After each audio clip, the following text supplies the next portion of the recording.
Hello everyone, welcome back to my channel. These are the books that the Elevate Book Club read this year, and today I will be doing my review of the final book that we read for the month of December. And this book is Rivers Sing Me Home by Eleanor Shearer. It was a Good Morning America book club pick. Just a very good book, and today I'll be sharing with you my overall rating, just a summary of the book without any spoilers, different themes explored in the book, what I enjoyed most about the book, my overall rating, and my takeaways. So again, thank you for tuning in. So again, this is Rivers Sing Me Home by Eleanor Shearer. This is Eleanor's debut novel. It is historical fiction. It is related to the aftermath of slavery. I want to begin by just looking at the cover of the book. Very beautiful cover. I love the design. I'm assuming that this person here is our main character from the book, Rachel. I do want to take a few minutes to share the black back of the book, just a quick blurb, so you'll kind of get an idea of what the book is about. So again, the book explores the aftermath of slavery on the southern Caribbean islands of Barbados, Trinidad, and British Guiana. So here's what the back cover says. The master of Providence Plantation in Barbados gathers his slaves and announces the king has decreed an end to slavery. As of the following day, the Emancipation Act of 1834 will come into effect. The cries of joy fall silent when he announces that they are no longer his slaves. They are now his apprentices. No one can leave. They must work for him for another 6 years. Freedom is just another name for the life they have always lived. So Rachel runs. Away from Providence, she begins a desperate search to find her children, the 5 who survived birth and were sold. Are any of them still alive? Rachel has to know. She is driven on by the certainty that a mother cannot be truly free without knowing what has become of her children, even if the answer is more than she can bear.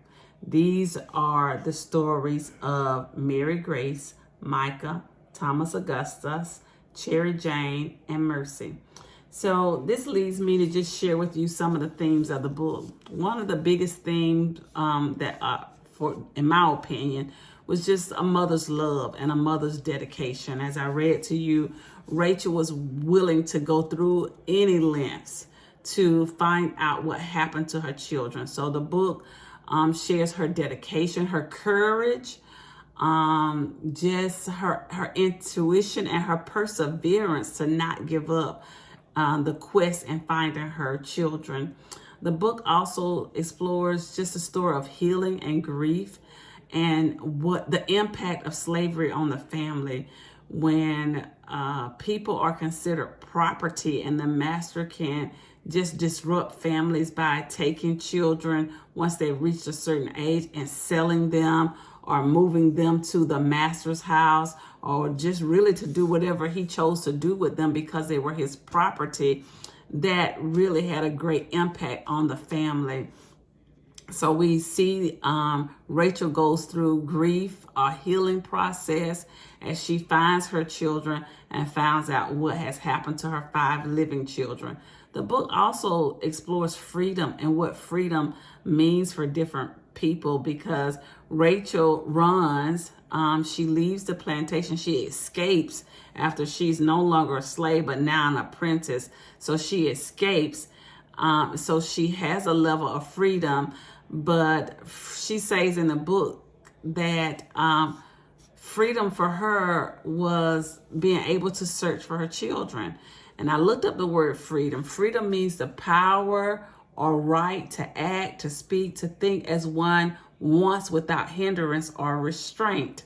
So I do want to share one quote that I thought was interesting from page 231. This is something Rachel says to one of her children after she had found them. She says, freedom means something different to me. The search, that is the freedom. So just the fact that she was able to search for all of her pink needs, as she called them in the book. She says the not knowing, that is what hurt me.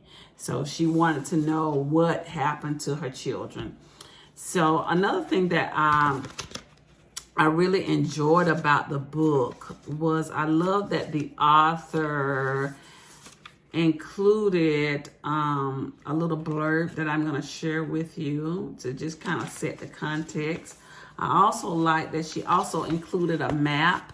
So we see these Southern Caribbean islands, and she has drawn some little arrows here for us to see how Rachel has to travel from Barbados to British Guiana to Trinidad to actually find all of her children.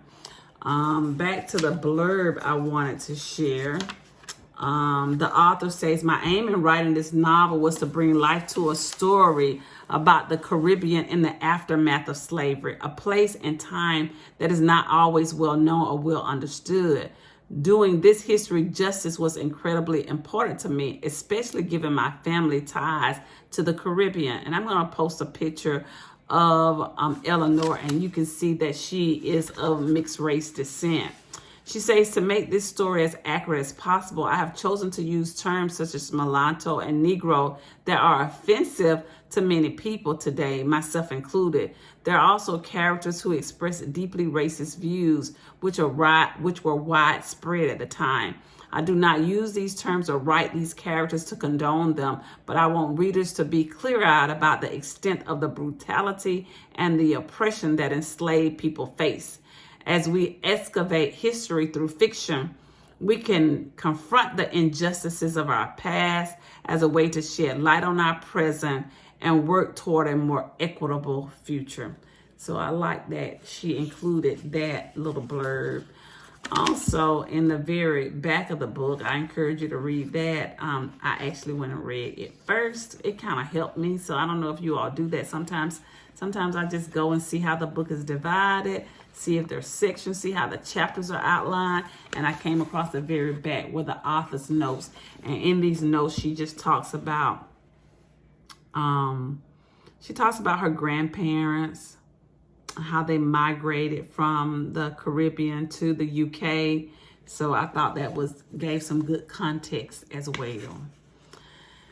So on to the summary and the plot with no spoilers. So again, Rachel, our main character, is on a quest to find her 5 children. And I can tell you that in the book, she's able to find all of her 5 children, but it doesn't always end in a happy story. So she finds them, she finds out about them, or she finds out what happened to them. And she learns about the people they have become. I think that was the part of the book that I enjoyed most, just, her journey to find her children and just their first meetings and just how emotional that was at times. And so I think that was one part that I really liked about the book. So she does find all 5 of her children, but every find is not a happy ending. So again, I won't give any spoilers. You'll have to read it to find out. I love the way she develops the main character, Rachel, throughout the book. We see how Rachel just starts out very fearful in the beginning, but matures into a confident woman. She begins the book running, and she kind of ends the book running, but it's a different kind of on the run. So I encourage you to read it. My overall rating is to give this book 3 out of 5 stars. Again, I'll give it 3 out of 5 stars. Definitely worth the read. I think my biggest takeaway was understanding about the aftermath of slavery and slavery on the Caribbean islands. To learn that the Emancipation Act was signed in 1834 on the Caribbean islands, which was before the Emancipation Act was signed here in the United States, that ended slavery in theory, but not in practice. So that was just a personal reflection that I really enjoyed. Let's see, things I didn't like. I didn't like that the author kind of put in a lot of unnecessary characters that did not add to the plot of the story, or just not, were not a part of the development of the story. So that was really, hard to, make sense of at times. Also, the book had a slow start. It wasn't until about halfway through that when she found her first child that, the excitement started, which was about halfway through the book. So that was also a hard part for me, a part that I didn't like.